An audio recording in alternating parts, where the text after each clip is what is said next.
They say it waits in the darkest forests of North America, a creature so terrifying that even speaking its name is taboo in some indigenous communities. What if I told you there's a monster legend that's not just a campfire story, but a profound warning about the darkest parts of human nature? A being so horrifying that people reportedly went mad just believing they were transforming into one. This is the story of the Wendigo, possibly the most misunderstood and misrepresented creature in all of mythology. And trust me, what you think you know about this entity is probably completely wrong.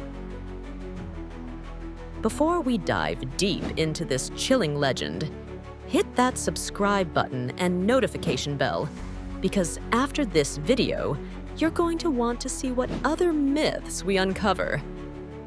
Now, forget everything you've seen in horror movies or video games. The antlered deer skull monster. That's a modern invention that has almost nothing to do with the original legend. The real Wendigo of Algonquian tradition is something far more disturbing and far more human. The Wendigo isn't just some random monster.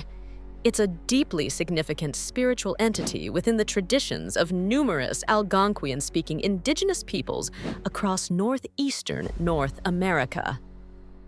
We're talking about the Ojibwe, Cree, Innu, Algonquin, and several other nations who have lived in the harsh northern forests for countless generations. And here's where it gets really interesting. The Wendigo isn't primarily a physical threat, it's a moral warning. At its core, this legend is about the dangers of greed, selfishness, and isolation.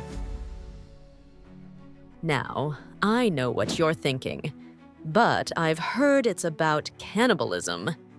And you're partly right. The Wendigo is indeed associated with the ultimate taboo of consuming human flesh. But here's the crucial detail many miss. Becoming a Wendigo was the consequence of giving in to excessive greed or selfishness. Cannibalism was seen as the most extreme manifestation of that moral failing. So what does the Wendigo actually look like? Not what you might expect. Traditional accounts describe an emaciated skeletal figure with ash-gray skin stretched tightly over bones. Its eyes are sunken deep in their sockets, sometimes glowing like hot coals. Its lips are often tattered or missing entirely. Some stories say it chewed them off in its insatiable hunger. And here's the most chilling aspect. In many traditions, particularly among the Ojibwe and Cree, the Wendigo grows larger with each meal it consumes, ensuring it can never be satisfied. Imagine that, a creature that becomes hungrier the more it eats. It's the perfect metaphor for insatiable greed, isn't it? But wait, if you're still picturing a deer-headed monster, you might be wondering where that image came from. The truth is, that popular depiction is largely a modern invention. Films like Antlers and games like Until Dawn have cemented this antlered image in popular culture, but it has little connection to traditional descriptions. In fact, this misrepresentation is part of a larger pattern of cultural appropriation that has stripped the Wendigo of its profound cultural context. Now, here's something that might surprise you. The Wendigo wasn't just a campfire tale to frighten children. It served crucial social functions within Algonquian communities. Living in the harsh northern climate, where winter famine was a real threat, these societies depended on cooperation and resource sharing for survival. The Wendigo legend reinforced these values by warning against the dangers of prioritizing individual desires over community needs. But the legend goes even deeper than that. In contemporary indigenous discourse, the Wendigo has become a powerful metaphor for critiquing larger systemic issues.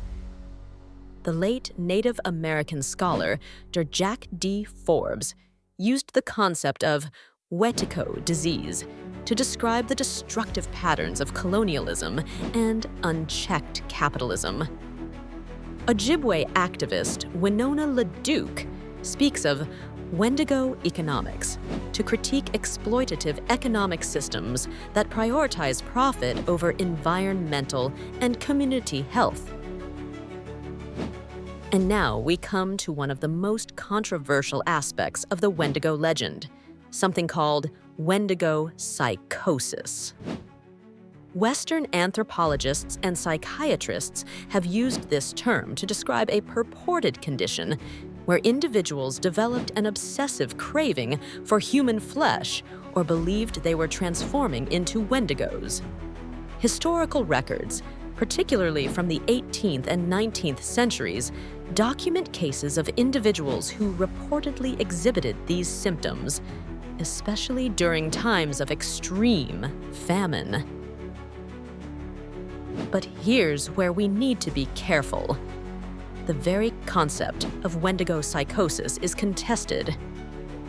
Some scholars argue it was a genuine culture-bound syndrome, while others suggest it may have been a misinterpretation or pathologization of indigenous beliefs by Western observers.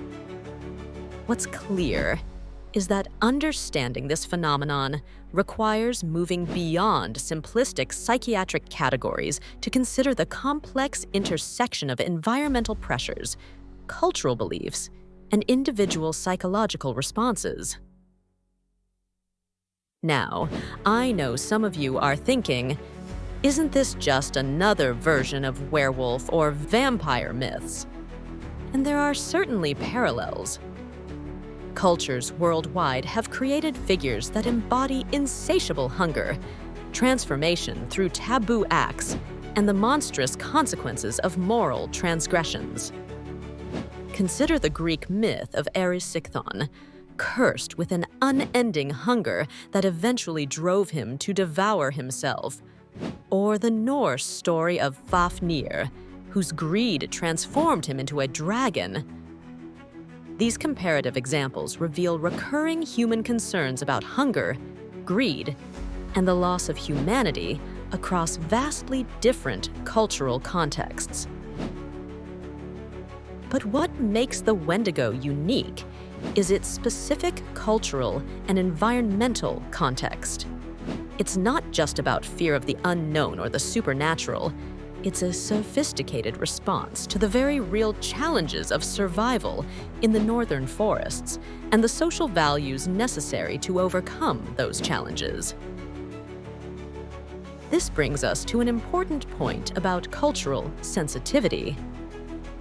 The Wendigo isn't simply a fascinating monster to be mined for horror entertainment. It's an element of living belief systems with deep historical roots and ongoing relevance.